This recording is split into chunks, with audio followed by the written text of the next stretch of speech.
আলুর জমিতে মিষ্টি কুমড়া চাষ, মানে একই সাথে দুই ফসল, মাটি একটা, ফসল হচ্ছে দুইটা। আমার সাথে আছেন রহমত আলী ভাই। আমার উনি হচ্ছে এই জমির ওনার। রহমত আলী ভাই, ওই যে সিস্টেম যে ডাবল ফসল আপনারা করতে আছেন, কতদিন ধরে করতে আছেন, লাভ কি দেখতে আমরা কই? আসসালামু আলাইকুম। আসলে এটা হলো মিষ্টি কুমড়া, যে আমরা আলুর জুর যে প্রতি 7টা বা 6টা অন্তর অন্তর একটা জুড়ে 5 অন্তর অন্তর আমরা মিষ্টি কুমড়া বীজ পেয়েছি। কিন্তু এটা হালকা একটু আলুর ক্ষতি যে জুড়ে লাগাইছি ওই জুড়ে কিন্তু এটার জোরে গিয়ে কিছু বল খাদ্য টানলে আলুটা একটু কম ধরবো। তাহলে এই লাউ গাছটা তারপর লাউ গাছটা বড় হইব, যখন আলুটা আরো তো 15 থেকে 20 দিন পর আলু যখন উঠাই নিব, লাউ গাছগুলো বড় হইব।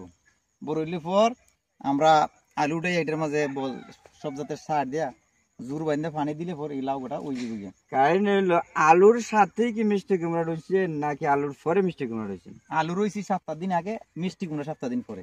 কারণ আলু গাছ যখন একটা দুইটা উঠা শুরু হয়েছে তখন সময় মিষ্টি কুমড়া উঠে যায় 3 দিনে, আলুটা কিন্তু 15 থেকে 17 দিনে। যে কারণে আলু রোয়ার 7-10 দিন পর মিষ্টি কুমড়া রোন লাগে, নাইলে আলু উঠলে তো আলুর আগে জাপ বান্ধি দিব গিয়া।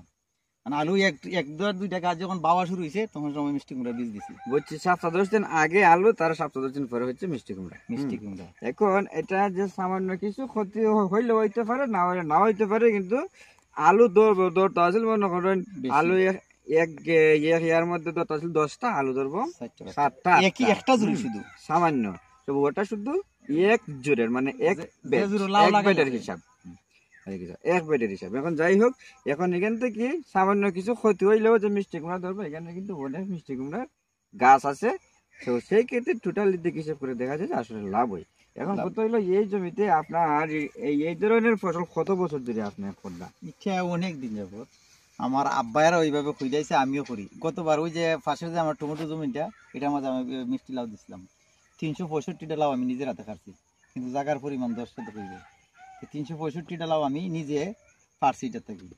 ওই যে কারণ লাউ এই যে এটার মধ্যে যখন কিছুটা গাছটা এটা আলুটা তুলতে তুলতে কিছুটা গাছটা লালটি সেট ধরবো, যখন আবার সার দিব তখন পুরা সেকে যাবে। এই সময় এই জমিটা পুরাটা সানি বান্ধি যাবে। এখন আগে আলু উঠবো, তারপরে মিষ্টি কুমড়া তালা দিব। এই মুহূর্তে আলুটা কতদিন পরে উঠতে পারে? আরো 15 দিন, আরো 15 দিন, এভারেজ 15 দিনের দিন যখন আপনার আলুটা উঠে যাবে, তারপরে আবার মিষ্টি কুমড়ায় পরিচর্যা করা আরম্ভ।